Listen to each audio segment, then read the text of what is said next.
आहे असे ऋण ज्यास व्याज नाही आणि ज्या ऋणाविन जन्मास साध नाही. उपकारात मरता आलं पाहिजे मायबापाच्या. मायबापाचे उपकार फेडणारा जन्माला आला नाही. सगळ्या जगताला जन्माला घालणारा सुद्धा आईच्या पोटातूनच जन्माला आला. ईश्वर कोभी माने जना, ईश्वर कोभी माने जना आहे ज्ञानोबरांची भाषा आहे. ज्ञानोबराय म्हणतात सकळ तीर्थाची दुरे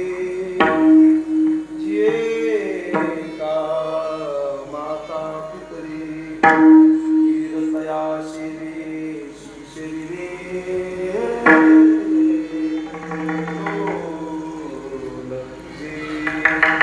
तुम्हाला एक सांगू,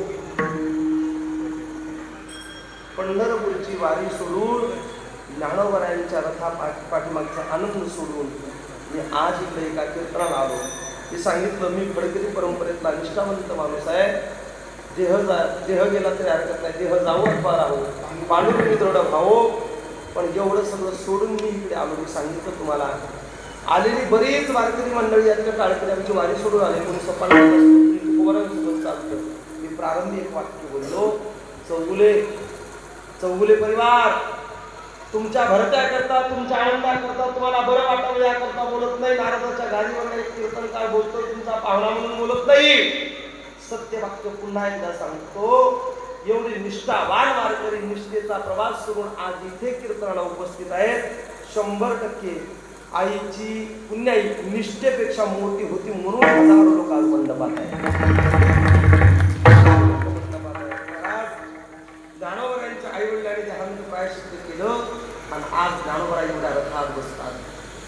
आईच्या त्यागामुळे ज्ञानोबराय वैयक्तिक मोठे होते यात तिला मात्र शंका नाही. ज्ञानोबरायांचा त्याग समर्पण मोठं होतं यात तिला मात्र शंका नाही. पण एवढा त्याग, एवढा संघर्ष ज्ञानोबरायांच्या जीवनात येऊन उजळण्याकरता सर्वात पहिला त्याग हा आईचा आहे. मातृत्वाच्या त्यागा एवढं जगाच्या पाठीवर काही नाही बुवा, काही नाही. म्हणून मला वाटतं एक लोटा जल सब समस्याओं का हल. सकाळी 4 वाजता मंदिरात जाऊन महादेवाला पाणी घालणारा पोरगा ज्या दिवशी उठल्या सकाळी 4 वाजता आपल्या आईच्या पायावर तांब्यावरून पाणी टाकेल, मला असं वाटतं एखाद्या राजकारण्याच्या वाढदिवसाला जाऊन अंगात बाटली भर रक्त देणारा पोरगा ज्या दिवशी घरात थकलेल्या आईला तांब्या भरून पाणी देईल त्या दिवशी आमच्या कीर्तनाचं सार्थक. विचाराचा बुवा आहे.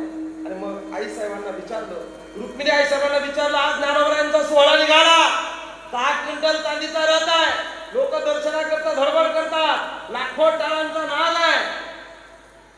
किती लोक आनंदाने ज्ञानोबरायांच्या चरणाला अत्तर लावतात, अभिषेक करतात.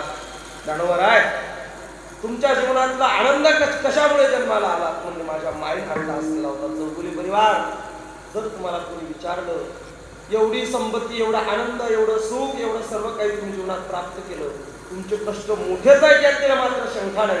पण या कष्टाला दुजोरा देणारी सर्वात मोठी पुण्याई ही परमात्म्याच्या गळ्यात बांधलेलं जे फुल असतं का तुळशीचं, त्या फुलाचं नाव मंजुळा असतं.